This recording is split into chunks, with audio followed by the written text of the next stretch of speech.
Hi folks, welcome to another edition of Davidsen. Today I'm joined by Davidsen, as you guys heard in the last preview. Mads, thank you so much for coming on. How you doing today? No problem. Thank you for inviting me. I'm doing very well as our first team won 4-1 yesterday against Melbourne Yes. in the Champions League. So it's a good day today for us. Yeah, definitely with a 4-1 score if anybody didn't realize that. Fantastic win. Mads, if you could just tell us about your career and especially why you chose to become a technical director in the Far East. What made you attracted to Chinese football? Yeah, I was working in Denmark where I'm born, and I was working in the Danish club Brøndby, one of the big clubs in Denmark. And then I had a chance to go to China. A good colleague of mine opened a football academy in China, and he asked me to be the technical director of the academy. So I took the chance 2012. So I've been here for 6 years, and then I had a call from Sven Goran Eriksson, the famous coach who used to coach England among other big teams, and he was getting a job in 2013 down in south of China in Guangzhou RNF, and he wanted me to join his staff. So I went down there, and we had a very good season down there. Finished third in the Chinese league, and then we had an offer to go to a new club, founded club in Shanghai called Shanghai S.I.P.G, and that was my way into this club. The first 2 years as assistant coach for the first team for Sven, and also head coach of our youth development squad.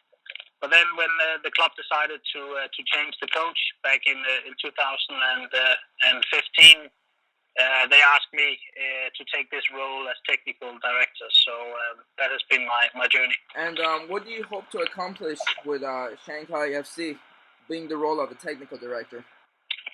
Yeah, on several levels, you can say, because of course we need to have a very competitive first team.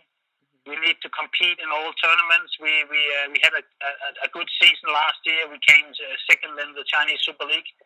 We came to the semi-final of the Asian Champions League, and we came to the final of the domestic FA Cup in China. So even we did not win a title, which was the big target, we actually had a pretty good season. And we have to do that again, and we are aiming to get a title in one of the three competitions.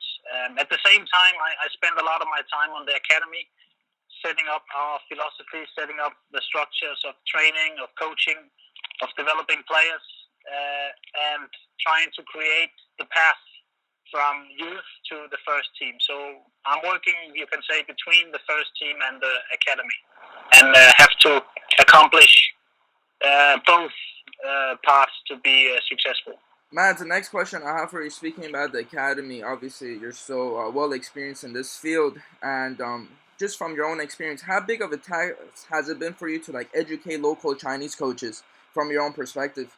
Yeah, that has been one of my main targets, because when I come to China, a lot of people told me that Chinese players were not very good, and I was always questioning that sentence, because why shouldn't they be? I couldn't see anything in their culture or in their physicality that would make them weaker players than other players around the globe. So after a few years of studies, I found out that the problem was the coaching, that they simply do not have the right football education system in China. So that has been my big target, because if you educate the coaches, you almost automatically educate the players. So my main focus has been to educate the coaches, because then they will educate the players in the right way. So that has been my main purpose. Matt, the next question I have for you is, there's so many now young foreign players joining the Chinese league, which I think is a fantastic addition. With how crucial it is for the development of Chinese players. How would you say this development has been going, and what perspective have these players such as Hulk and Oscar, for example, with these world-class players given to these Chinese players? There is no doubt that they have a huge impact. You can say on and off the pitch, and if we start with on, they are brought here to raise the level. For our training sessions, when you add top players, the training sessions will lift in quality. The quality will simply go up. So that's one of their roles. Then, of course, they're here to make the game stronger, make the league stronger, make a more competitive league. And at the same time, off the pitch, they have to be role models. They have to be inspiration for kids to start to play football. They have to be role models for our youth players to look up to this is how you train, this is how you live your life if you want to be a professional. Our young players need to learn this from these top players who have played for Chelsea and so on. So they have actually quite a big role for us, and in general for Chinese football. They are ambassadors for the new generation of Chinese players. If you could just tell the viewers, what are some big differences you've realized working in Asia between Asian and European football? Yeah, obviously, you can say that in China right now we are developing a football culture where I'm from Denmark, where football has been the biggest sport the last 100 years or so.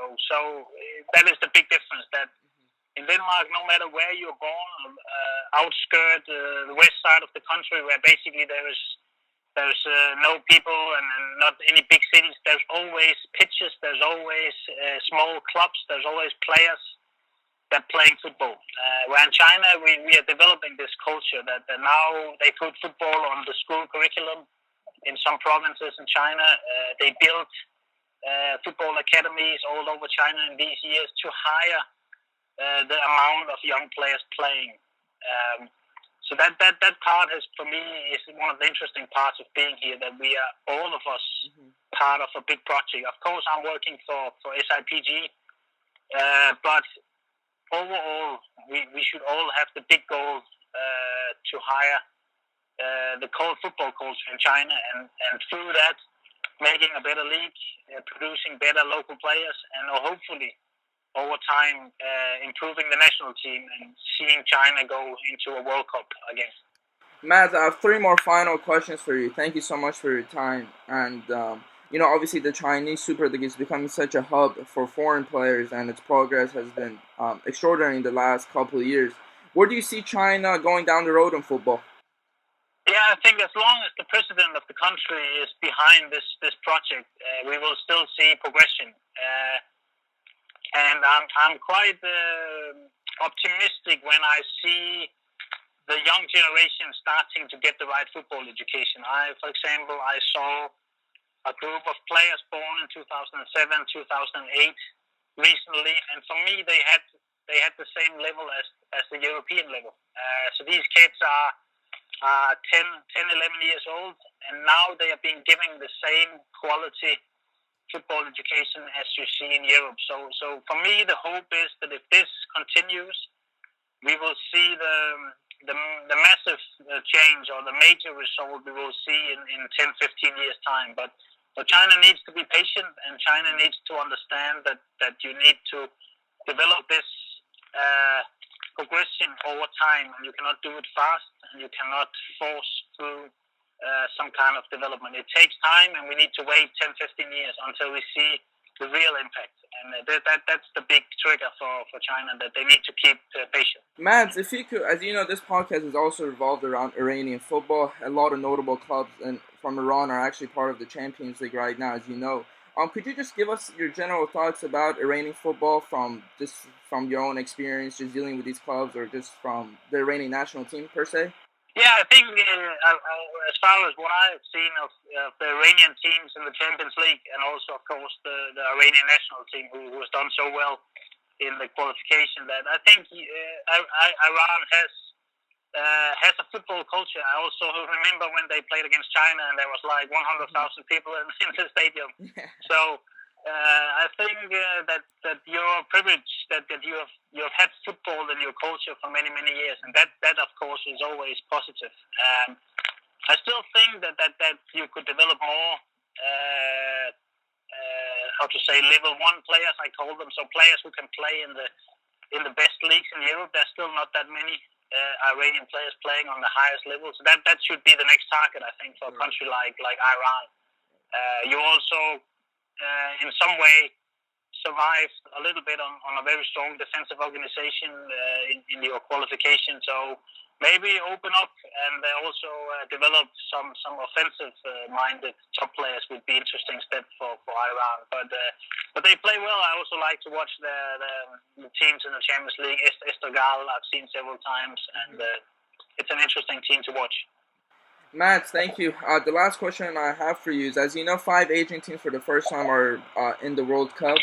Saudi Arabia, Japan, Iran, Australia, and South Korea. Just a general emphasis. You don't need to get really specific about talking about each team, but how do you see Asian teams doing in the World Cup, and how big is this for Asian football? Yeah, World Cup is the World Cup is the biggest thing. So for me, it's interesting because I see it as a test. I see it as a measurement of where are Asian football compared to European football. Are we closing in on the gap to European football? Are we lagging further behind, or how does it look? Not only in terms of the results, because that can be a little bit dangerous just to look at the results, because football is also about luck and coincidences, but also individually players.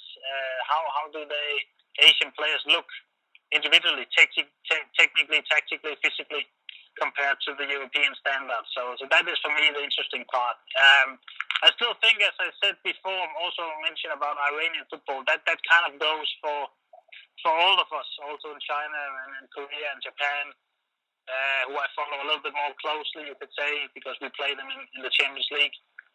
That we need to make sure that we develop players to the highest level. That we're not just happy by producing players who can play in Iran or who can play in China or who can play in Japan, but we actually understand the demands of modern football. Mm-hmm. What does it take to play in Spain on the highest level? What does it take to play in Germany or in England on the highest level?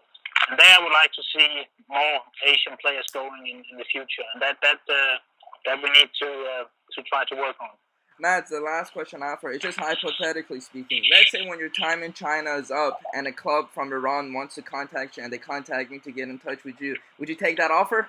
You know, I'm always open to projects. I use the word projects, even it's as often that I work for clubs, but I use the word project because for me it's all about which project I'm being offered to be a part of. And of course I always look at my influence. I'm not that interested in titles or fancy CVs, but more my influence. So what exactly is my influence? What can I do? How much can I move?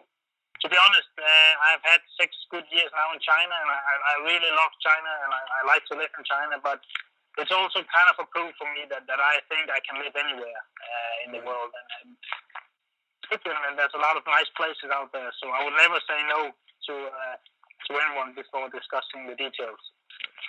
Matt, thank you so much for your time, and if there's any last thoughts you want to say to either that's Iranian or Asian football fans in general, because we have it's a pretty international recognized podcast, just any last thoughts you just have to say?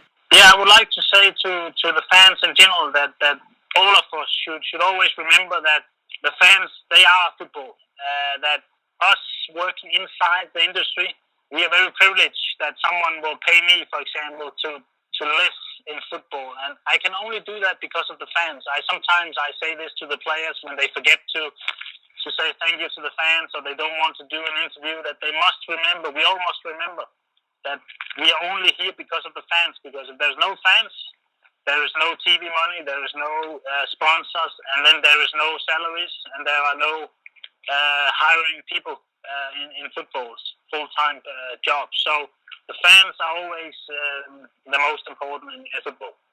Thank you so much, Matt. It's beautifully said. Really, football is always with the fans, and the work you're doing in China is absolutely magnificent, my friend. Thank you so much for your time. No problem. Thank you.